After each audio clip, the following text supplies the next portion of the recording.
Bugün forumun ikinci günü çərçivəsində ilk panelimizdə ənənəvi bankçılıqdan rəqəmsal bankçılığa, analitika ilə gücləndirilmiş yanaşma mövzusu müzakirə ediləcək.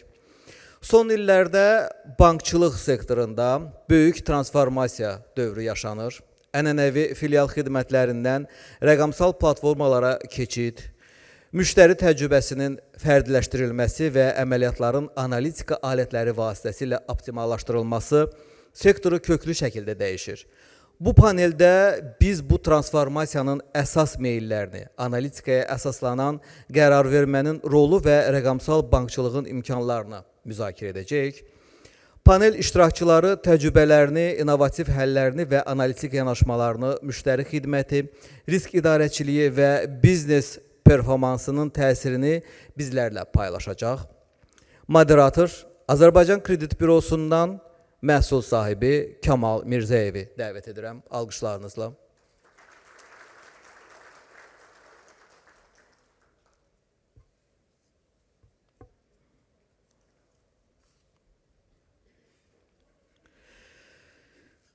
Kamal müəllim, xoş gördük. Buyurun. Panelin digər spikerlərini də təqdim edin. Sizi maraqlı və faydalı müzakirə gözləyir. Salamlayıram hər kəsi. Digər iştirakçılarımız Kapital Bankdan biznes texnologiyaların risk sahəsinin lideri İlkin Bilallı olacaq. Zəhmət olmasa dəvət eləyək səhnəyə.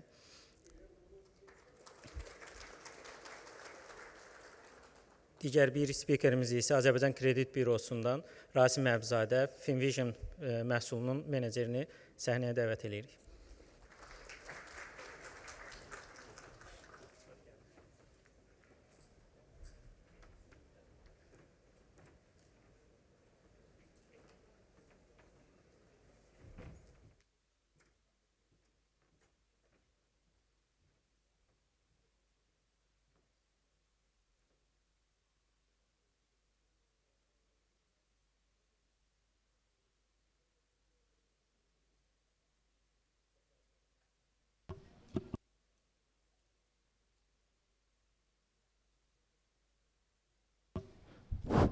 Təkrar xoş gəlmişsiniz.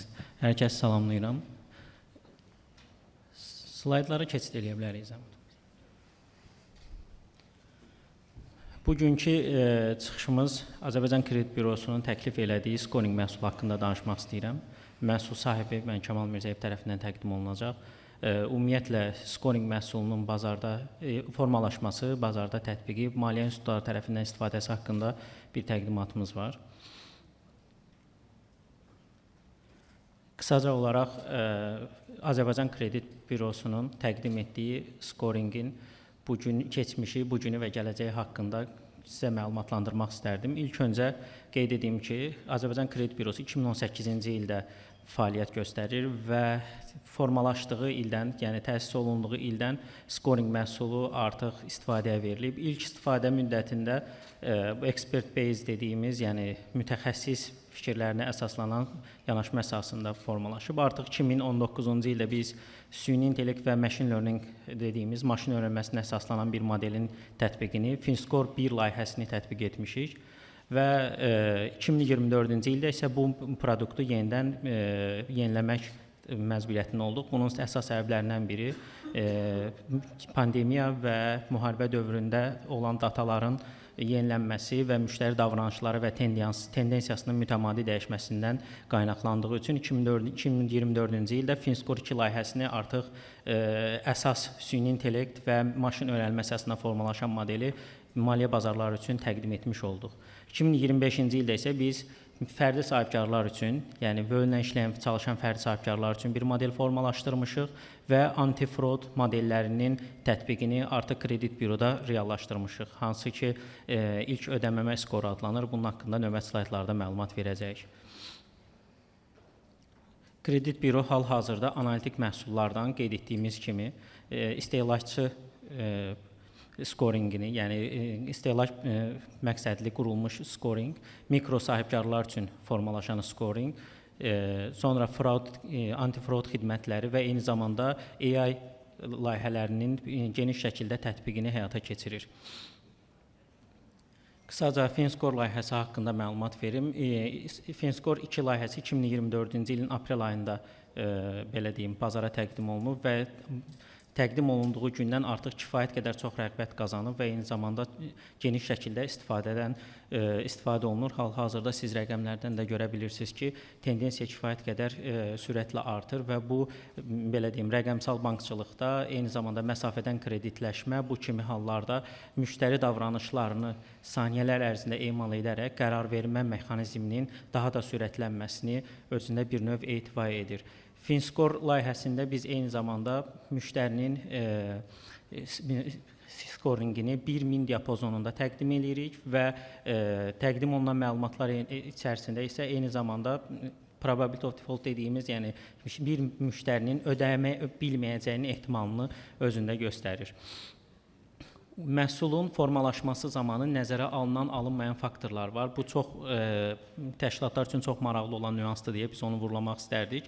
İlk öncə nəzərə alınan faktorlar içərisində biz kredit tarixçəsinin uzun müddətliliyini, kredit tarixçəsinin ümumi öz davranışlarını, gecikmə məlumatları, demoqrafik məlumatlar və ödəniş tarixçəsini bir növ etibar edir. Amma nəzərə alınmayan faktorlar içərisində cinsiyyət faktoru, ünvan, aylıq gəlir, region və sorğu sayı təbii bizim scoringdə nəzərə alınmayıb. Çünki bu bir növ ilk öncə də qeyd etdiyim kimi FinScore davranış scoringidir və yəni bir şəxsin, borcalanın, vətəndaşın davranışları, ödənişləri əsasında göstərdiyi davranışlar əsasında formalaşmış bir reytinqdir.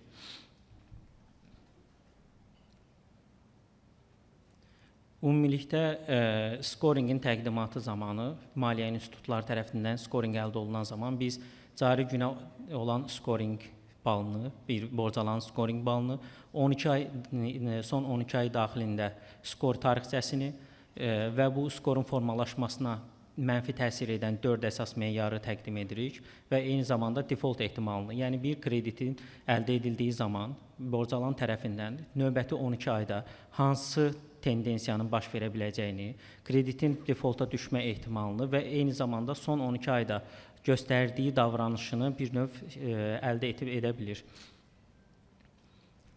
Ümumilikdə FinScore çox böyük məlumat əsasında emal olunmuş və formalaşmış bir maşın öyrənməsi və süni intellektə əsaslanan bir modeldir. Burada əsasən belə deyim 594 dəyişən əsasında bir vətəndaşın, bir borcalanın belə deyim qiymətləndirilməsi zamanı 594 fərqli dəyişəndən istifadə olunub. Yəni bir kredit mütəxəssisi təbii ki, zalda əyləşənlərdən maliyyə sektorunda olanlar bilir ki, bir kredit mütəxəssisi və eksperti kredit tarixçəsi və vətəndaşın gəlirliyi əsasında krediti analiz etdiyi zaman 10-15 meyar əsasında qərar qəbul edir. Amma FinScore-da istifadə meyarlarını biz 594-ə çatdırmışıq. Yəni kifayət qədər çox böyük, geniş şəkildə kredit tarixçəsi emal olunur və onun əsasında qərar mexanizmləri hazırlanır və qərar mexanizmlərindən sonra smart dediyimiz ağıllı dəyişənlər əsasında təyin olunur ki, nə qədər şəkildə kredit rəsmiləşdirilsə növbəti bir il ərzində istehlakçı davranışlarında heç bir qeyri-müəyyənlik təyin edilməyəcəkdir.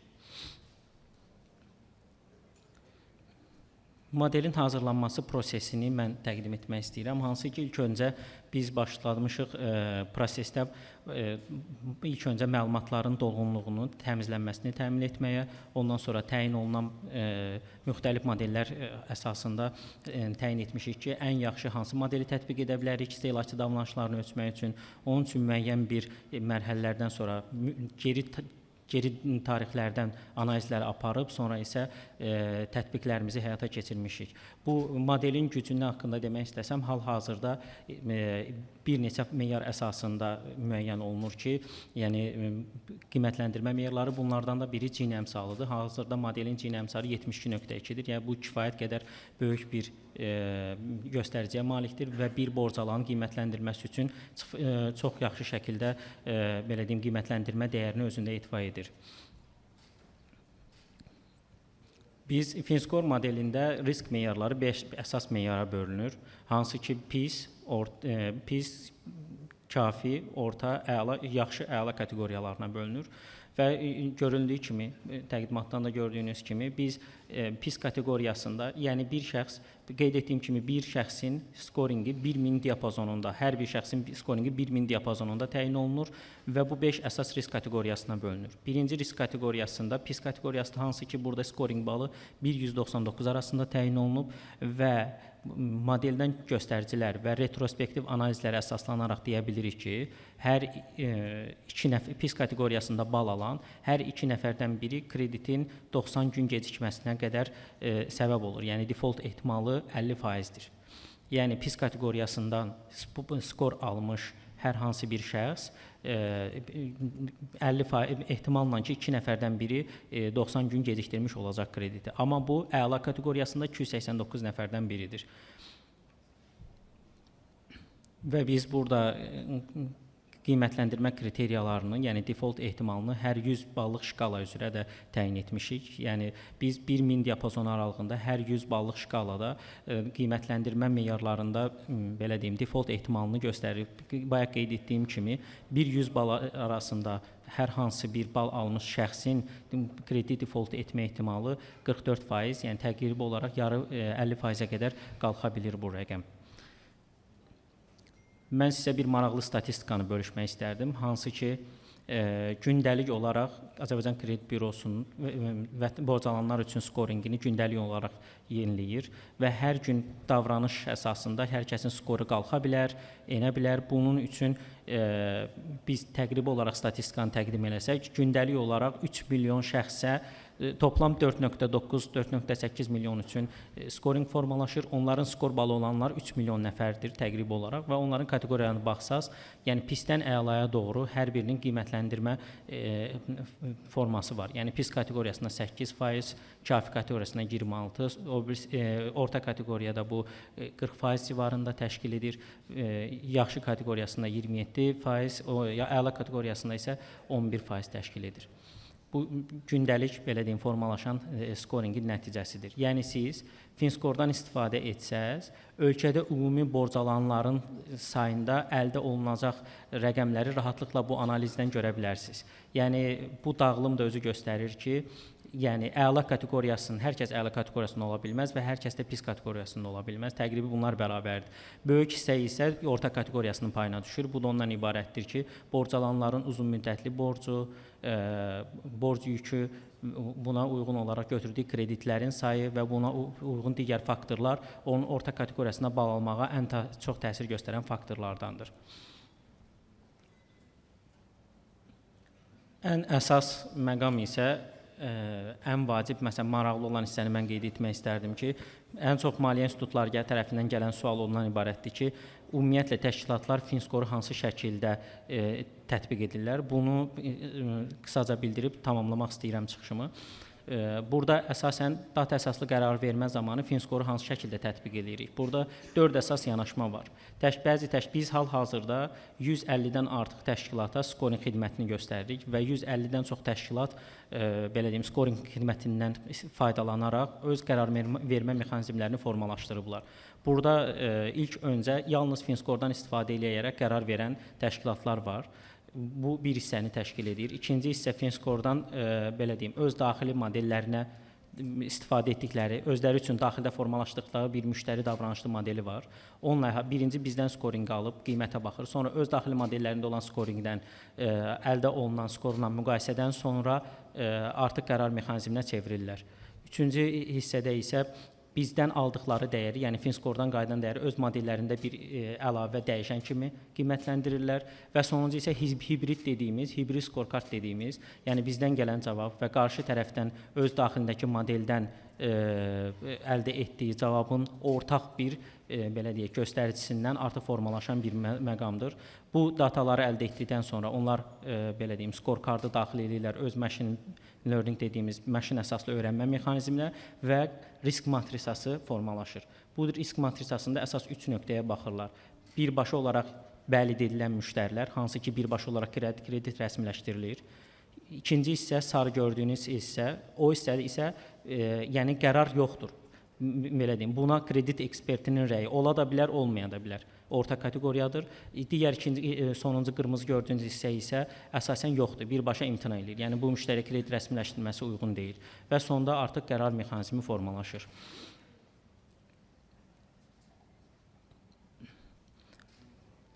Çox sağ olun diqqətiniz üçün. Mən sözü Kapital Bankdan biznes texnologiyanın risk sahəsinin lideri İlkin Bilalıya təqdim edəcəm.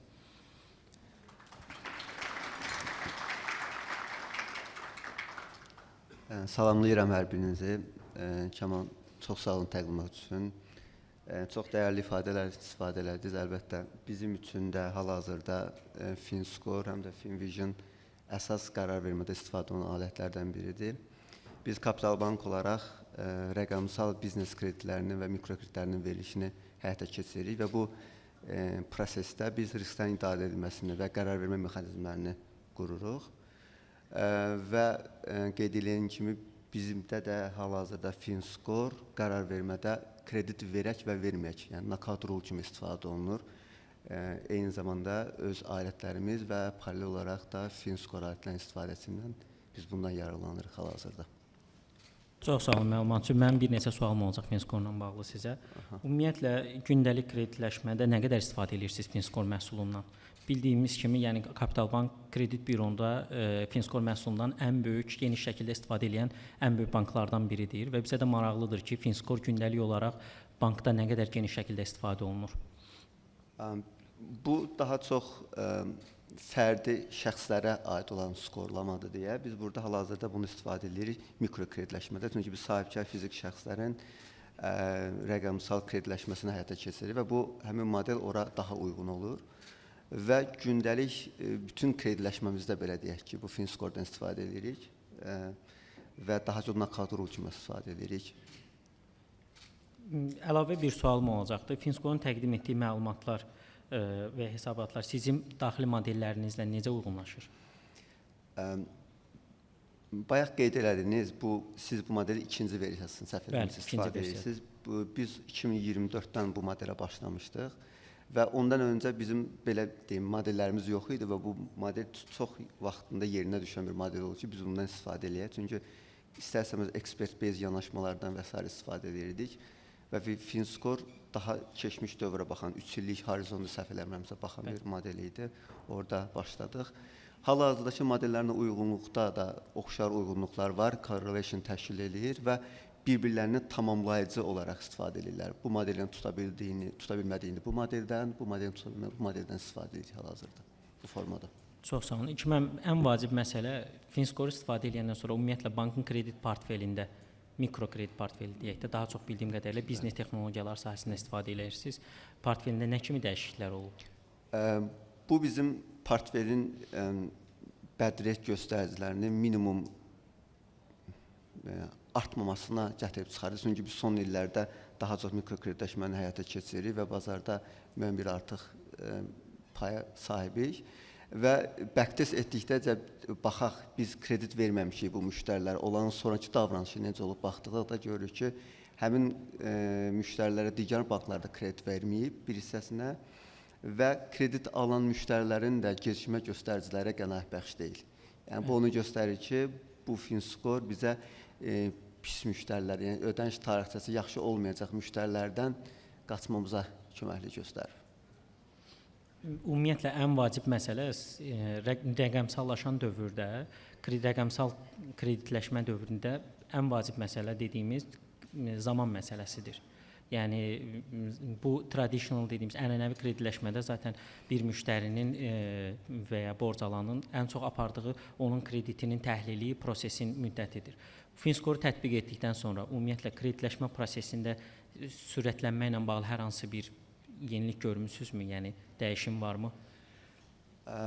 Dediyim ki, bu bizdə rəqəmsal kredit vermədə istifadə olunur deyə, zaten bütün qərarlar 1 saniyə ərzində, 5 saniyə ərzində verilməli bir qərarlar olur.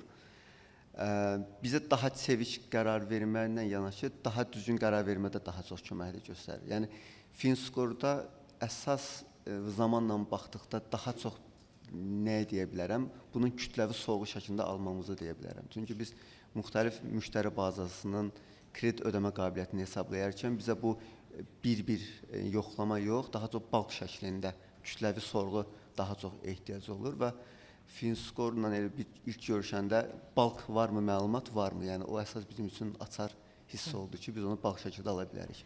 Balk alırıqsa, deməli biz müştərini kütləvi şəkildə sorğu eləyə bilir və kütləvi olaraq bütün müştərilərə müxtəlif kredit təklifləri verə bilirik. Çox sağ olun. Ən vacib məsələlərdən biri biz mütəmadi olaraq retrospektiv analizləri, yəni köhnə dövrə olan analizləri təqdim eləyirik bütün partnyor olduğumuz təşkilatlara və mənim də bir sualım var bu hissədə ki, elə olubmu ki, FinScore-dan siz belə deyək, yüksək point almısınız, bir borc alanın göstəricisi yüksək olub, amma müştəri belə deyim də krediti gecikdirib və ya onun balansdan silinməsinə qədər gətirib çıxarıb. Siz bayaq qeyd elədiniz, müxtəlif pis müştəri, yaxşı müştəri kateqoriyaları var. Biz özümüzün portfelinə uyğun olaraq onu başqa formada bölmüşük düzünə qalsa və krediti verək və verməyək hissəsinə bölmüşük. Yəni müəyyən bir məbləği threshold qoymuşuq ki, bundan aşağı müştərilərə kredit ümumiyyətlə bizim növbəti etapa gəlməsin ki, biz onları kreditlərdən qiymətləndirək. Təbii ki, olacaq, çünki bu modeldir və modelin özündə bir sapma dərəcəsi var. Əsas odur ki, biz baxaq görək ki, hansı skorlarda sapma dərəcəsi nə qədərdir. Təbii ki, orta skorlarda sapma dərəcəsi daha çox olur və biz bunu istifadə edin zaten bilirik. Ona uyğun özümüzün risk iştahımızı, risk metriklərimizi, qiymətləndirməmizi və s. ehtiyatlamamızı onun üzərində nəzərə alırıq. Təbii ki, yuxarı skorlarda artıq o sapma daha aşağı olmalıdır. Yəni, və bu formada davam edir. Aydındır, çox sağ olun. Bir sualım olacaqdır. Ümumiyyətlə, FinScore-un ən böyük üstünlüklərindən biri bazara yeni daxil olan maliyyə təşkilatlarının belə deyim, məlumat bazası yoxdur. Hansısa bir sürətli şəkildə mexanizm və məşin öyrənilməsinə əsaslanan bir modellərin qurulmasında çox çətinlik çəkirlər. Bunun üçün böyük məlumat bazası lazımdır ilk öncə. Yəni bu kimi hallarda məsələn hər hansı müştərinin məlumatı sizdə yoxdursa, bunu FinScore-dan rahat əldə edə bilirsiniz. Bu prosesi daxili qiymətləndirmə metodlarınız varmı?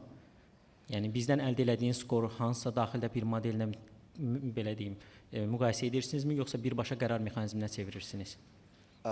İlk istifadə dövründə bizim özümüzün modeli yox idi, çünki özümüz bu rəqəmsal kreditləşməyə yeni başlamışdıq və model olması üçün bizim müəyyən bir past performant müştərilərimiz olmalı idi. O müştərilər yox idi.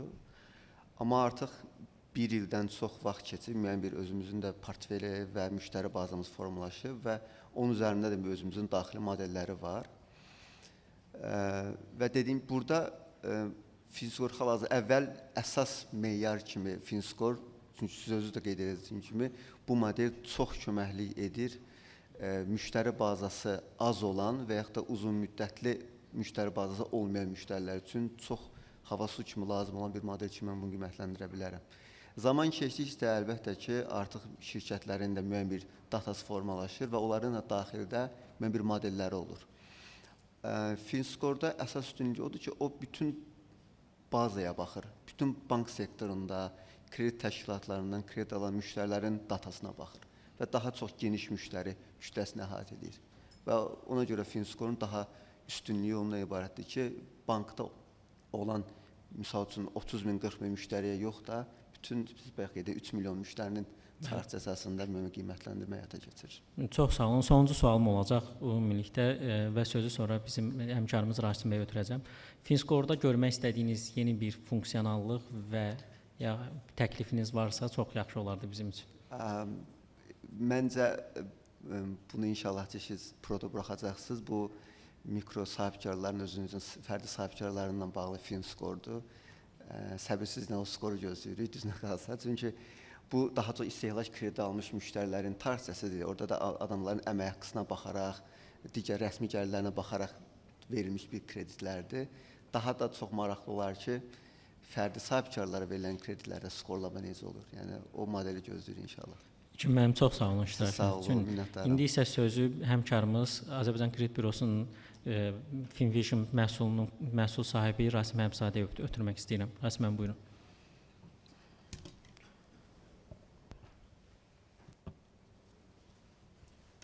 Təşəkkür edirəm Kamal bəy. Mən də öz növbəmdə hər kəsi salamlayıram. Azərbaycan Kredit Bürosunda məhsul sahibi olaraq fəaliyyət göstərirəm. Biz İlk növbədə mənim qısa bir təqdimatım var bu vizual analitika portalı ilə bağlı. Qısa olaraq bu portalın yaradılmasını şərtləndirən səbəblər nələr olub, ondan bağlı bir-iki kəlmə qeyd eləmək istəyirəm. Azərbaycan Kredit Bürosunun tərəfdaşları tərəfindən bizə mütəmadi olaraq hesabatların hazırlanmasına bağlı sorğular daxil olurdu və biz o sorğuları əvvəllər Excel formatında hazırlayaraq tərəfdaşlarımıza təqdim eləyirdik. Lakin bu istər hesabatların yenilənməsi baxımından, istər vizuallaşdırma baxımından, istərsə də vaxt itkisi baxımından müəyyən məhdudiyyətlər yaradırdı. Ona görə Azərbaycan Kredit Bürosu tərəfindən 2024-cü ilin ortalarından etibarən yeni vizual analitika portalı tərəfdaşların istifadəsinə təqdim olundu. Bu portal FinVision adlanır və portalda müxtəlif modullar mövcuddur. Həmin portalı biz ilk dəfə istifadəyə verərkən orada yalnız bir modulumuz var idi. Bu modul benchmark moduluydu. Daha sonra ilin sonuna dək biz 2 yeni modulu portala əlavə elədik. Həmin modullar portfel analizi və scoring backtest modulları adlanır. Bütün bu modullarda tətbiq olunan hesabatlar sayəsində təşkilatlar öz portfellərinin performansı və bazar dəyəri barədə ətraflı məlumatlar əldə etmə imkanı qazanırlar. Növbəti slaydlarda bu reportlar barədə ətraflı məlumatlar təqdim eləyəcəm. Hal-hazırda onu qeyd etmək istəyirəm ki, FinVision portalında olan bütün hesabatları biz ilk növbədə bir çox qabaqcıl kredit bürolarda da istifadə olunan ClickSense platformasında hazırlayırıq. Orada test eləyirik və məlumatların düzgünlüyünə tam əmin olduqdan sonra həmin reportları biz FinVision portalına köçürərək istifadəçilərə təqdim eləyirik. Bütün istifadəçilər sadəcə olaraq istifadəçi adı və şifrədən istifadə etməklə portala daxil olur. Portalın ən böyük üstünlüyü ondan ibarətdir ki, istifadəçilər istənilən zaman portala daxil olaraq istər keçmiş dövrlə, istər cari dövrlə bağlı öz portfel məlumatları ilə bağlı statistik məlumatları əldə edə bilərlər. Portalın bir sıra üstünlükləri mövcuddur. Onların bir neçəsini qeyd eləmək istəyirəm. Ən böyük üstünlüklər ondan ibarətdir ki, portal kredit təşkilatlarına öz strategiyalarının formalaşdırılmasında dəstək göstərir, qərar qəbul etməni sürətləndirir. Eyni zamanda qısa zaman ərzində böyük həcmli məlumatları emal eləyərək əməliyyat səmərəliliyini artırır. Həmçinin bütün məlumat bazasında olan dataların vizuallaşdırılmasını həyata keçirir ki, bu da məlumatların asan oxunulmasını və başa düşülməsini təmin edir. Daha öncə də qeyd elədiyim kimi, portalda ilk tətbiq olunan modul benchmark modulu adlanır və biz benchmark modulu daxilində ümumilikdə 16 hesabat istifadəçilərə təqdim edirik. Bu hesabatlar istər ümumi portfel analizi, istər yeni verilmiş kreditlər üzrə analiz olmaqla bir neçə hissələrə bölünür. Həmin hesabatlar da öz daxilində bir neçə kateqoriyaları əhatə eləyir. Bu kateqoriyalara istər kredit sayı üzrə analiz, istər kredit həcmi üzrə, borcalan sayı üzrə, həmçinin orta məbləğ, orta faiz, borc yükü, yeni borcalan kimi hesabatlar mövcuddur. Və bu hesabatların hər biri də öz daxilində 2 hissədən ibarətdir. Sektor analizi və segment analizi. Sektor analizində istifadəçilər öz portfel məlumatlarını müxtəlif sektorlar üzrə, yəni bazarda fəaliyyət göstərən aktiv banklar, bank olmayan kredit təşkilatları, lizinqlər, hissəli satışlar və digər təşkilat qrupları üzrə müqayisə etmə imkanı əldə eləyirlər. İstifadəçi istər bunlardan birini, istər bir neçəsini, istərsə də bütün sektoru seçərək öz portfel məlumatlarını dinamik şəkildə müqayisə edə bilər. Segment hissə isə istifadəçiyə öz portfel məlumatlarını müxtəlif segmentlər üzrə analiz etmə imkanı verir. Segment dedikdə biz nəyi nəzərdə tuturuq? Bazarda olan bütün təşkilatların top 5-liyi, top 5 banklar, top 5 bank olmayan kredit təşkilatları ilə müqayisə burada nəzərdə tutulur. Həmçinin biz istifadəçilərə imkan yaradırıq ki, onlar özlərinin müəyyən etdiyi beşliklərlə də portfellərini müqayisə etmək imkanı əldə eləsinlər. Bunun üçün onlar özlərinin müəyyən etdikləri 5 təşkilatın adını bizə göndərirlər və biz həmin təşkilatları qrup 1, qrup 2 adı altında birləşdirərək reportlara əlavə eləyib istifadəçilərimizə təqdim edirik. Portalda tətbiq olunan digər maraqlı modullardan biri Scoring Backtest modulu adlanır. Bu modulu biz Azərbaycan Kredit Bürosunun əsas məhsullarından olan FinScore və FinVision-ın sintezi əsasında hazırlamışıq və burada tətbiq olunan bütün reportlar demək olar ki, bizim FinScore məhsulunun performansı, effektivliyi ilə bağlı ətraflı məlumatlar təqdim edir. Ekranda da göründüyü kimi dashboardda müxtəlif hesabatlar mövcuddur. Onlardan bir neçəsini qeyd etmək istəyirəm. Məsələn, istifadəçi burada təşkilat tərəfindən verilmiş kreditlərin skor kateqoriyaları üzrə bölgüsünü və həmin verilmiş kreditlərdən neçəsinin cari dövrdə defoltda olduğunu görə bilər. Eyni zamanda istisna kateqoriyasına daxil olan borc alanların bölgüsü də burada mövcuddur. Təşkilat tərəfindən verilmiş yeni kreditlərin dövr ərzində orta skorları mövcuddur ki, təşkilat burada müəyyən eləyə bilir ki, müxtəlif dövrlərdə verdiyi kreditlər üzrə qərarlar nə dərəcədə dəyişmişdir. Pisləşməyə mi doğru gedib, yoxsa yaxşılaşıbmı? Eyni zamanda digər burada tətbiq elədiyimiz hesabat kreditlərin skor kateqoriyaları üzrə faiz dərəcələridir. Hansı kateqoriyada olan müştəriyə hansı faizlə kredit verilib, ətraflı şəkildə bu reportdan məlumat əldə etmək mümkündür. Dashboardda tətbiq olunan sonuncu report isə verilmiş kreditlərin kredit məqsədləri üzrə bölgüsüdür. Onu da qeyd etmək istərdim ki, bu modulda da biz təşkilata imkan yaradırıq ki, öz rəqibləri ilə portfel məlumatlarını müqayisə edə bilsin. Bunun üçün tətbiq olunmuş filtrdən ən azı minimal olaraq 3 təşkilat adının seçilməsi kifayətdir ki, hesabat formalaşsın. Və 3 təşkilat seçildikdən sonra məlumat formalaşır, istifadəçi öz məlumatlarını dinamik şəkildə rəqibləri ilə müqayisə etmək imkanı əldə edir. Digər tətbiq elədiyimiz modul portfel analizi adlanır. Burada biz hər bir istifadəçiyə sırf öz portfelini müxtəlif hesabatlar əsasında təhlil etmə imkanı yaradırıq. Burada ümumilikdə 30-dan çox hesabatımız mövcuddur sırf bu modulun daxilində və bu hesabatlara portfelin borcalan tipi üzrə bölgüsü, kredit tipi üzrə, kredit təminatı üzrə, gecikmə kateqoriyaları üzrə, həmçinin müxtəlif yaş kateqoriyaları üzrə hesabatlarımız var, cins kateqoriyaları üzrə hesabatlarımız da mövcuddur. Bu modulun yaradılmasında əsas məqsəd bazara yeni daxil olan və yaxud bu tip hesabatların hazırlanmasında limitli imkanları olan təşkilatlara dəstək göstərməkdir. Son olaraq onu qeyd edeyim ki, hal-hazırda biz yeni modulun hazırlanması istiqamətində işlərimizi davam etdiririk. Bu modul regionlar üzrə analiz adlanır və həmin modulu biz cari ilin sonuna da istifadəyə verməyi planlaşdırırıq. Bu modul vasitəsilə hər bir istifadəçi öz portfelində olan yeni kreditlərin ölkəmizin regionları üzrə olan orta skorlarını müəyyən edə bilər. Hansı regionda verilmiş kreditlərin skorları necə dəyişib, ətraflı şəkildə müxtəlif dövrlər üzrə məlumat əldə etmək imkanı mövcuddur.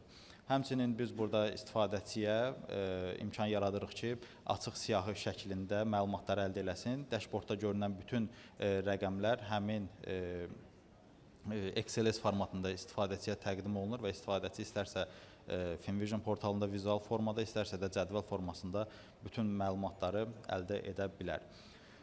Son olaraq onu qeyd edeyim ki, FinVision portalının yaradılmasının əsas məqsədi bizim biznes tərəfdaşlarımıza qərar qəbul etmədə prosesin asanlaşdırılması və daha təkmil hesabatlarla onların təmin edilməsidir. Mən təqdimatım bu qədər. Əgər hər hansı sualınız, müzakirələriniz olarsa, istənilən vaxt məmnuniyyətlə cavablandırmağa hazırıq. Təşəkkür edirəm, çox sağ olun.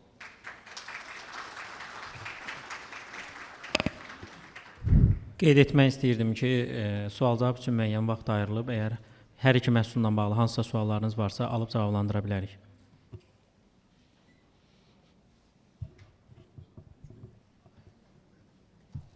Mən bir sual verə bilərəm. Bəli. Onu biz də bank olaraq, kapital bank olaraq istifadə edirik. Sadəcə bir maraqlı məqam gördüm orada.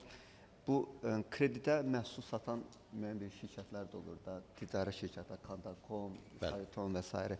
Onların da sizin istifadəçinizdirmi və onlara da uyğun bir data formalaşdırmaq olarmı orada ki, onlar da özlərinə uyğun bazarı görə bilsinlər? Təşəkkür edirəm ilk mənim suala görə.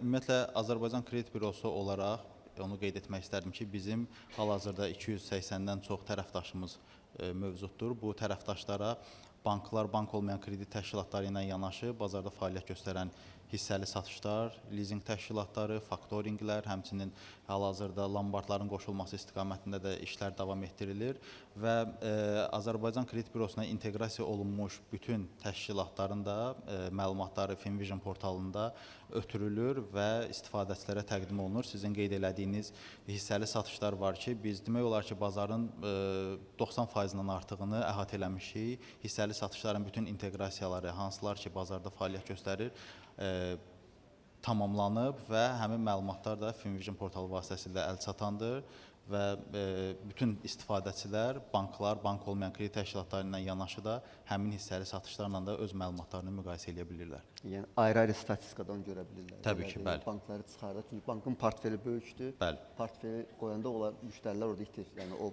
portfel orada itir. Onu çıxardıq öz Təbii ki, müştərilərinə baxa bilirlər. təbii ki, orada biz sektor filtri təqdim edirik. Həmin sektor filtrindən istifadəçi özü təyin eləyir ki, hansı sektorla müqayisəsini aparsın. İstər bankdırsa banklarla, ümumi bazar maraqlıdırsa ümumi bazarla müqayisəsini apara bilər və yaxud hissəli satışla təkcə onlarla müqayisəsini aparmaq imkanı mövcuddur. Çox sağ olun, təşəkkür. Mən təşəkkür edirəm, çox sağ olun. Sual vermək istəyən əməkdaşlar var. Xahiş edirəm, dəstək olardınız mikrofondan bağlı.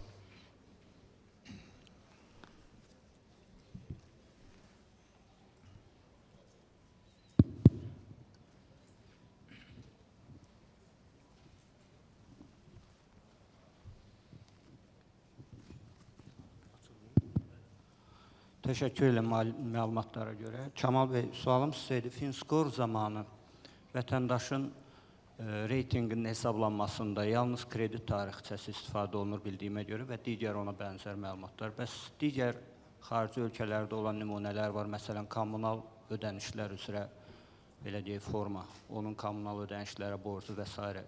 istifadə olunurmu hesablanma zamanı? İkinci sualım, banklar tərəfindən, digər kredit təşkilatları tərəfindən hər hansı bir komment yazmaq, qeyd etmək imkanı varmı ora? Ki, digər təşkilatlar da bunu görsün. Sualınız üçün çox sağ olun, minnətdaram. Siz doğru başa düşdümsə sualınızı, yəni biz təqdim etdiyimiz FinScore 2 layihəsi hal-hazırda davranış əsaslı modeldir. Və bu davranış əsaslı model birbaşa da kredit tarixçəsi məlumatlarına əsaslanır və onun əsasında formalaşır. Və xarici təcrübədə də bu var ki, hər hansı bir şəxsin qeyri-kredit belə deyim, davranışından əlavə kommunal və digər region və digər məlumatlarına əsaslanaraq bunu biz alternativ scoring adlandırırıq. Yəni bu alternativ scoringə daxil olan məlumatlar sırasındadır və bu AKB-nin 2025-2030-cu il strategiyasında, yəni növbəti ildə planlaşdırdığımız layihədir ki, alternativ scoring tətbiq olunsun. Yəni bu modelin 3-cü versiyasında siz məlumatlar daxilində eyni zamanda kredit tarixçəsi və ona mix olan deyək ki, kommunal çıxarışlar və ya digər ödənişlərin də davranışını görə biləcəksiniz və eyni zamanda heç kredit tarixçəsi olmayan şəxslər var. Hansı ki, indiyə qədər kredit tarixçəsi götürməyib və ilk dəfə kredit üçün müraciət edir. Bunun üçün biz alternativ scoring təklif eləyəcəyik. Yəni həmin alternativ scoring daxilində onun kommunal ödənişləri, digər ödənişlər və digər davranışlar əsasında siz belə deyim, onu rahatlıqla qiymətləndirə biləcəksiniz. Bu ilk sualınızın cavablandırmaq istədim. İkinci sual ondan ibarətdir ki, banklar tərəfindən gələn belə deyim, feedbacklərimiz, hansı ki geri dönümlər, məhsulla bağlı olan bütün məlumatlar bizdə hal-hazırda reyestr aparılır. Bununla bağlı istənilən təşkilat, yəni bizə müraciət eləyərək belə deyim, bankların istifadəsi mexanizmi necədir? Bununla bağlı, məsələn, sizin portfelinizlə bağlı bir belə deyim, köhnə tarixə analizlər verə bilirik bununla bağlı ki, məsələn, deyək ki, sizin portfelinizdə 2024-cü ildə kredit verdiyiniz zaman FinScore məhsulundan istifadə etmiş olsaydınız, FinScore məhsulu buna nə demiş olacaqdı? Yəni ver, vermə və ya buna kredit mütəxəssisinin rəyi lazımdır. Bu kimi bir analizimiz var və bugünkü vəziyyəti necədir? Yəni biz 2024-cü ilin deyək ki, yanvar ayında verdiyiniz kreditlərdə 30% müştərilərə yaxşı demişdik ki, verin, yaxşı olacaq. Bugünkü gün onun portfeldəki vəziyyəti nədir? Yəni model öz verdiyi proqnozu doğruldur yoxsa yox? Bunu biz isə rahatlıqla təmin edə bilirik. Eyni zamanda bankların da bunun üzrə bank və ya digər bank olmayan kredit təşkilatlarının geri dönüşümlərini də biz reyestrini formalaşdırmışıq. Onları da təqdim edə bilirik. Sadəcə bunlar belə deyim, fərdi şəkildə istifadə əsasında, yəni sorğu əsasında təmin oluna bilər.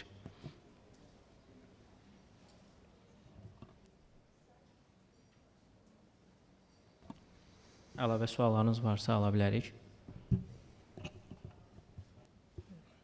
Diqqətiniz üçün çox sağ olun. Narıq müəllim, söz sizə vermək.